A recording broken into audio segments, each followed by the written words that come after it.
We want to take the next few minutes to highlight some incredible women in our community. You know her from the kitchen and her amazing restaurants, but today Chef Mary is taking off the apron and sharing more of her story. Check this out. Okay, so Chef Mary, I've always wanted to ask you this. Take us back to the beginning. Did you always want to be in the hospitality industry? Always? Or is this, tell us to the beginning. Take us back. Well, in the beginning, actually, I worked in finance. I used to be an investment banker and I used to trade commodities. I kind of can't believe that. That's insane. Yeah, and one day I just realized that I wanted to make more impact, and it's funny because now, 20 years later, I look back and I think about what kind of connection I had with food, and it was really back to when I was young. My parents worked all the time, but the only times we were together was around the dinner table. So that was family time. That was family time. And food to me, I think, food is my love language. You know me now, and you know that food is my love language. Which I love. And so that's just how I take care of people. That's how I present to the world. And it was something that was so important to me that it's about also creating community. Yes. And making people happy. Breaking bread. Absolutely. Exactly. I think I present to the world as someone who eats your food. That's what happens to me. Okay.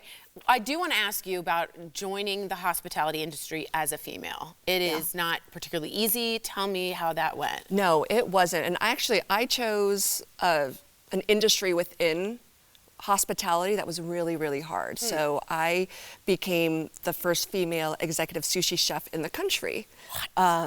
So when I opened my first restaurant in 2005, I left as the only female executive sushi chef in the country.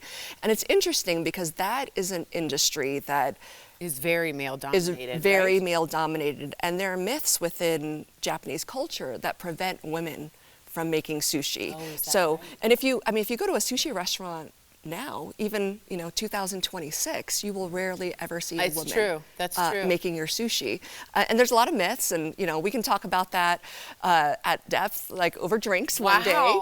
But it was really, really challenging. It was challenging to be in that kind of environment, working with very traditional men who were trained up to believe that I am not supposed to be working with them. So the energy around them to you was a lot. Absolutely. And then when it got to a point where I was their boss. Yeah, I can't imagine. It was even worse. But, I persevered and just really made sure that I showed up every day and I was better than everyone else. That's how you do it. Yeah. That's how you do it. You're so good.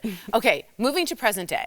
What are some things you do now to support women going forward? Well, I think back to all the things that I did and what I experienced when I came into this industry, because I wasn't even, I'm not a trained chef. I learned on the job. Is that right? And so just even having just the biases, because I didn't have the education background, and then also being a woman. So today, we have a lot of different locations. We have a lot of employees.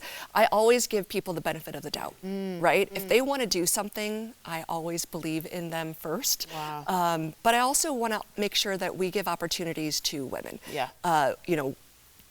We really do different programs to mentor them and give them opportunities to move up into different parts of ownership as well as leadership. Smart, very, very smart. Who inspired you? In Women's History Month, I like to go back and think, what women inspired me? What women inspired you? Because sometimes it's good to have a hold on someone and you say, I can do it, they did it. Yeah, it's funny because I don't think that anyone ever really inspired or mentored me to be who I am today.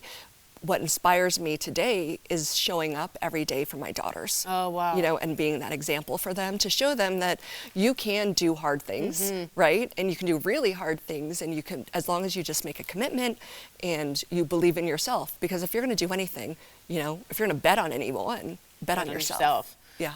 I'm trying, Chef Mary, I'm trying. Oh, well, you have to. I'd bet on you. I know, you're so sweet. Okay, finally, what is the best piece of advice you would give looking out to a viewer who's like, man, she had a goal and followed through?